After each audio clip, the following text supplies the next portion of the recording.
Paano kung isang araw, bigla na lang mapagod yung katawan mo? Sa kakayanan mong tiisin ng lahat, nakakatakot isipin no? Kasi minsan, habang busy tayo sa kakahanap ng pera, pag-abot ng pangarap at pag-intindi sa ibang tao, sarili nating health yung unti-unti nating napapabayaan. Hindi lang talaga palagi gala at trabaho. Huwag din nating kalimutan alagaan yung mga health natin. Dito sa France, sobrang blessed na mga tao na may access sa healthcare kasi sobrang ganda ng healthcare system dito. Pero minsan, hindi pa rin natin nagagamit dahil sobrang busy natin sa buhay. Nakakalungkot isipin no? Kasi maraming tao sa iba't ibang bansa ang hirap magpa-check up dahil unang-una sobrang mahal ng healthcare. Pero dito sa France, may support system na tumutulong para maalagaan natin yung mga sarili natin. Kaya sana wag natin hintayin na magkasakit tayo na malala bago natin alagaan yung mga health natin. Alam mo yung pakiramdam na pagkagising mo pa lang pagod ka na kaagad? Yung kahit day off mo iniisip mo pa rin yung trabaho. Yung sinasabi mong okay lang ako pero mentally at physically drained ka na. Marami sa atin dito sa abroad ang ganun. Kayod para sa pamilya,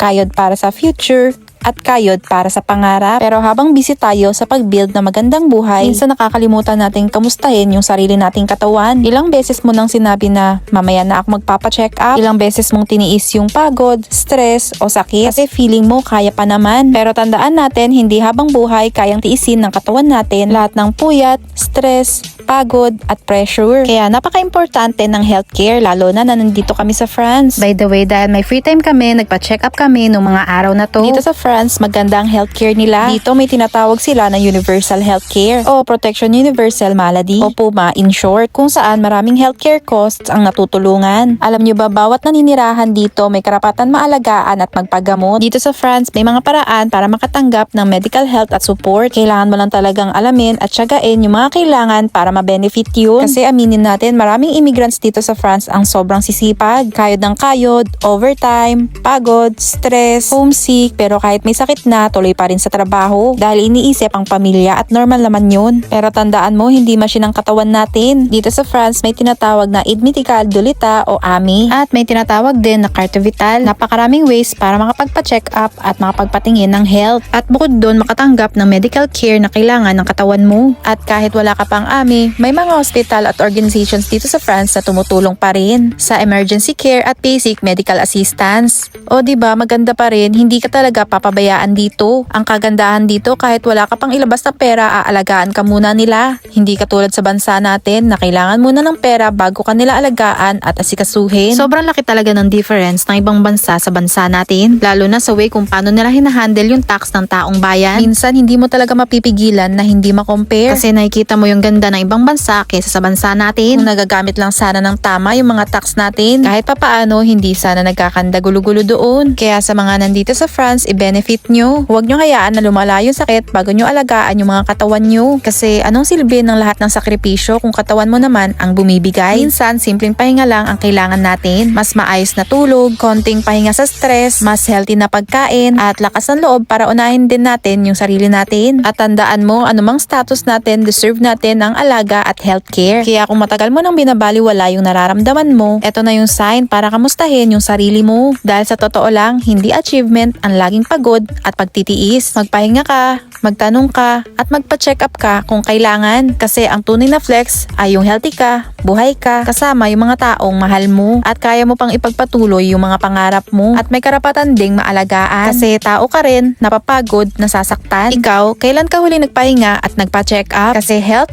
is also self-love. At kung may kakilala ka na sobrang busy tao at nakakalimutan ng alagaan ng mga sarili nila, i-share mo to sa kanila dahil baka ito na yung reminder na kailangan nilang marinig today. By the way, may another check-up pa nga kami niya na hinapol namin at mabuti na lang nakaabot kami. Kapag may free time talaga, sinusuri talaga namin na magpatingin ng health namin dahil totoo talaga yung sinasabi na prevention is better than cure. Kaya hanggat kaya mo pa, gawin mo na lahat ng kaya mo para ma-prevent yan. So yun lang, abangan nyo na lang yung susunod nating kaganapan sa next video. Over! Bisous!